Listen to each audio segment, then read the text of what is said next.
नमस्कार दोस्तों, उम्मीद करते हैं आप सब अच्छे होंगे, स्वस्थ होंगे, अपनी पढ़ाई में मस्त होंगे। एक सवाल आप लोग के द्वारा बराबर पूछा जा रहा है कि सर केंद्रीय विद्यालय संगठन का रिजल्ट कब तक जारी होगा, और सर अगर रिजल्ट आ जाता है तो हमारा इंटरव्यू और डॉक्यूमेंट वेरिफिकेशन कब तक हो जाएगा। तरह तरह की आपकी जो है बातें हैं, तरह तरह के सवाल आप लोग पूछ रहे हैं।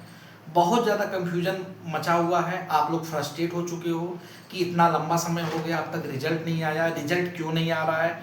ऐसा तो नहीं कि सरकार डिले करना चाहती है, इसके पीछे मेन कारण क्या है। कहीं से भी कोई आपको ऑथेंटिक इन्फॉर्मेशन नहीं दे रहा है। तो हम आपको बता दें कि जो भी बातें हम आपसे बताएंगे वो बिल्कुल करेक्ट होंगी और बिल्कुल ऑथेंटिक इन्फॉर्मेशन होगी। तो वीडियो के लास्ट तक आप बने रहिएगा, एक एक बात को आप ध्यान से सुनिएगा, ये आपके लिए बहुत ही महत्वपूर्ण होने वाला है। देखिए, सबसे पहले हम बात करें वैकेंसी की, तो वैकेंसी आपकी जो है पिछले साल जो है नवंबर में हमें देखने को मिली थी, अक्टूबर नवंबर में हमें देखने को मिली थी। और उसके बाद इसका टीयर 1 का एग्जाम बहुत तेजी से कंडक्ट कराया गया, फिर देन टीयर 2 का भी एग्जाम जो है बहुत तेजी से कंडक्ट कराया गया, लेकिन अब तक रिजल्ट नहीं आ पाया है। रिजल्ट आपका अभी तक नहीं आ पाया है। रिजल्ट ना आने के पीछे जो सबसे बड़ा जो कारण है, इसमें मैं आपको बता दूं कि देखिए, रिजल्ट अब तक इसलिए नहीं आ पाया है कि पहली बात तो आपका जो कॉपी है वो OMR बेस्ड भी है, और उसमें फिर क्या है, डिस्क्रिप्टिव भी है। तो डिस्क्रिप्टिव कॉपी जब भी चेक होती है तो थोड़ा सा टाइम टेकिंग होता है। OMR होता है तो ऑटोमेटिक जो है उसको चेक कर लिया जाता है, लेकिन जब डिस्क्रिप्टिव रहता है तो उसको चेक करने में थोड़ा टाइम लगता है। उस हिसाब से चेक करना, फिर उसकी लिस्टिंग करना, फिर उस नंबर को चढ़ाना, वो सब करना, उसमें थोड़ा टाइम लगता है। लेकिन जहां तक मालूम है कि आपका कॉपी चेक हो चुका है, आपका जो है जो रिजल्ट जो आना है, मतलब जो आपने जो मार्क्स पाए हैं सब कुछ चढ़ भी चुका है, सारा डाटा मतलब ओके है।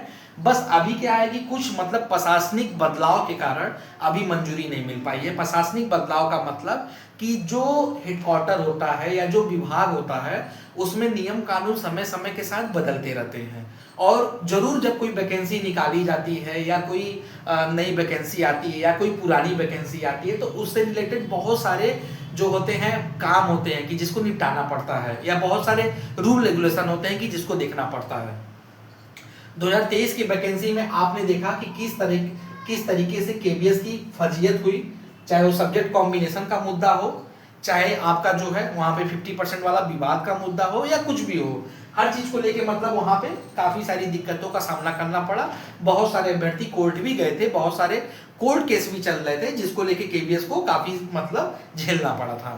तो इस बार क्या है कि इस बार विभाग फूक फूक के कदम रख रहा है, उन सारी पुरानी गलतियों को दोहराना नहीं चाह रहा है, तो उसको एक बार रिव्यू कर रहा है। रिव्यू कमेटी उस चीजों को देख रही है, और जहां तक मुझे लगता है, जहां तक चांस है कि अगले मीटिंग में इसको निपटा लिया जाएगा। अगला मीटिंग आने की आपका मान के चलिए कि ये जो शुक्रवार पड़ेगा या फिर आपका शनिवार के मीटिंग में इसको निपटा लिया जाएगा। यानी कि फ्राइडे या सैटरडे की जो मीटिंग होगी उसमें इस बात को निपटा लिया जाएगा और फाइनली जो है अप्रूवल मिल जाएगा।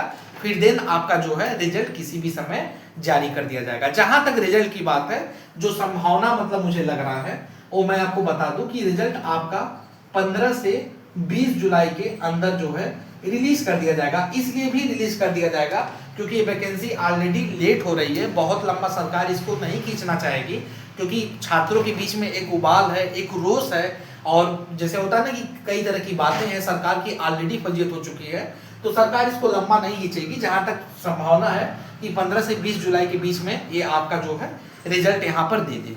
जब 15 से 20 जुलाई के बीच में रिजल्ट दे देंगे तो ये मान के चलिए कि जो आपका ये DB और प्लस जो इंटरव्यू होना है, DB और प्लस आपका जो इंटरव्यू होना है, ये आपका 20 अगस्त तक ये करा लेंगे। अगर 15 से 20 जुलाई तक अगर रिजल्ट दे देंगे तो ये आपका 20 अगस्त तक जो है आपका DB भी हो जाएगा और इंटरव्यू भी आपका ये करा लेंगे। बहुत लोग ये कहेंगे कि सर इतना जल्दी कैसे वो करा लेंगे, और अभी तो रिजल्ट भी नहीं दिए। तो मैं आपको बता दूं कि एक चीज आप जान जाइएगा, जब कभी भी जब कोई चीज डिले होती है तो इसका मतलब ये नहीं है कि उसके अंदर कोई काम नहीं हो रहा है या कोई उस पर काम नहीं कर रहा है। ये सारी चीजें जो है प्रक्रियाएं चल रही है, सारा प्रोसेस चल रहा है, और लगभग में सबका जो है प्रोसेस पूरा हो चुका है। DB में क्या है आप जानते ही हैं, DB इंटरव्यू में आपका पैनल बनना है, उसमें सब्जेक्ट एक्सपर्ट होते हैं जो आपका इंटरव्यू लेंगे, तो उन सबका जो है जो पैनल जो बनना है वो सारा बन चुका है, सबकी लिस्टिंग हो चुकी है कि कौन कौन सा पैनल जाके कहाँ कहाँ इंटरव्यू लेगा और उस जगह कौन सा होगा, सब कुछ डिसाइड हो चुका है। मतलब बस उसको एक इनको नोटिस के माध्यम से निकाल देना है कि आपका इंटरव्यू इस डेट पे है और आपका जो है इस सब्जेक्ट का इस डेट पे इंटरव्यू पड़ा हुआ है। तो बस वो एक नोटिस के माध्यम से निकाल देना है, वो बस एक फॉर्मेलिटी है। ऐसा कोई मतलब बड़ा वो चोचला नहीं है कि जिसको लेके आप लोग यहाँ पे हेडअप हो रहे हैं। मतलब ऑलरेडी पैनल हो गया, चाहे मतलब लिस्टिंग हो गई, सब कुछ हो चुका है, बस उसको नोटिस के रूप में निकाल देना है और उसी डेट पे करा लेना है। जैसे मान लो कि इंटरव्यू की अगर हम बात करें कि 20 अगस्त तक इंटरव्यू कराना है, तो अब वो कैसे कराएंगे? हो सकता है भाई आपका 28 जुलाई को जो है एक इंटरव्यू पड़ जाए, उसके बाद जो है एक आपका जो है आपका 2 अगस्त को पड़ जाए, ठीक है, 3 अगस्त को पड़ जाए, ऐसे मतलब इंटरव्यू लगातार पड़ जाएगा। एक 5 अगस्त को पड़ जाए, ठीक है, उसके बाद मान लो कि कोई और ऐसा सब्जेक्ट है 8 अगस्त को पड़ गया, फिर उसके बाद एक 12 अगस्त को पड़ गया, ऐसे करके मतलब वो पूरा का पूरा लिस्टिंग हो जाएगा और सब मतलब वहां पे डिसाइड हो जाएगा, आपको सूचना मिल जाएगी। अब जब ये इतना जब ये सारी चीजें हो जाएंगी तो इसके बाद जब अब चरण होगा, तो अब इसको भी देखिए ध्यान से सुनेंगे। जब ये 20 अगस्त तक जब ये आपका इंटरव्यू करा लेंगे तो 20 अगस्त के बाद जो है सीधे सीधे अब आपको वहां पे नियुक्ति पत्र देना होगा, सीधे लिस्ट निकालनी होगी और नियुक्ति पत्र देना होगा। तो जहां तक मतलब अभी सुनने में आ रहा है, जो अंदर की जो बातें हैं, मतलब सरकार की जो फर्जियत हुई है, जो अंदर की बातें हैं, सरकार इस चीज को कैश करना चाहेगी और वो कैश करने का जो दिन होगा वो होगा आपका 5 सितंबर टीचर डे। 5 सितंबर टीचर डे है, उस दौरान आपको नियुक्ति पत्र मिलेगा। किसके माध्यम से मिलेगा? रोजगार मेला के माध्यम से। किसके माध्यम से मिलेगा? रोजगार मेला के माध्यम से। अब बहुत लोग कहेंगे कि सर जब रोजगार मेला है तो हमें बुलाएंगे कैसे, कैसे क्या होगा? आपको मेल के जरिए या फोन के जरिए सूचना दे दी जाएगी, एक लिंक आएगा और उस लिंक से आपको वर्चुअल वहां पे जुड़ना होगा। जैसे जूम मीटिंग वगैरह में आप जुड़ते हो उस तरीके से आप जुड़ोगे, रोजगार मेला का आयोजन हो जाएगा। बाकी वहां पे कुछ सिलेक्टेड जो कैंडिडेट होंगे दिल्ली या आसपास के, उनको वहां पे बुला के जो है वो सामने से दे देंगे और आप लोग को क्या होगा कि डायरेक्ट जो है नियुक्ति पत्र आपके मेल आईडी पे जो है वहां पर भेज दिया जाएगा।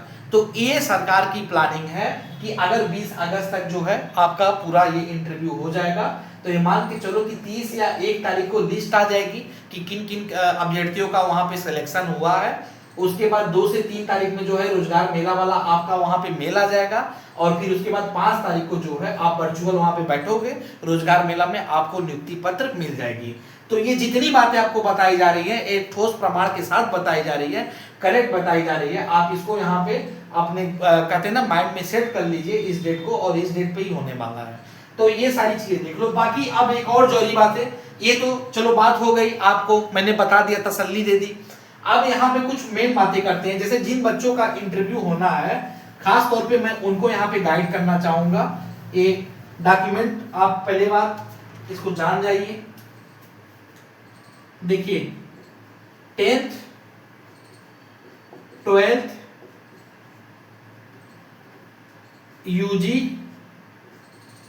पीजी बीएड सीटेट और उसके बाद आपका सीसी कैरेक्टर सर्टिफिकेट, उसके बाद जो है कास्ट सर्टिफिकेट,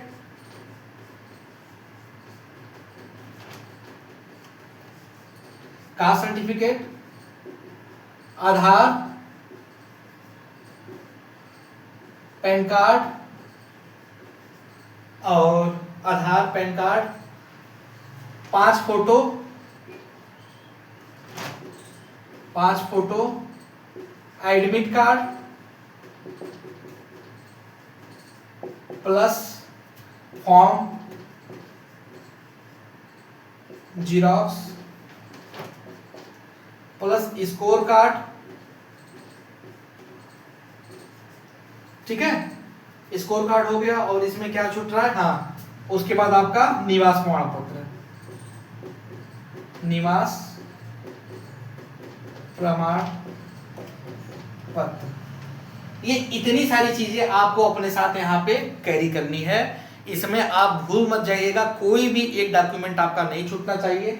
जैसे अगर 10th में अगर उठाएंगे तो इसमें एक चीज ध्यान देंगे, जो पुराने बच्चे हैं उनके साथ मार्कशीट के साथ साथ जो है उनकी डिग्री भी आती है।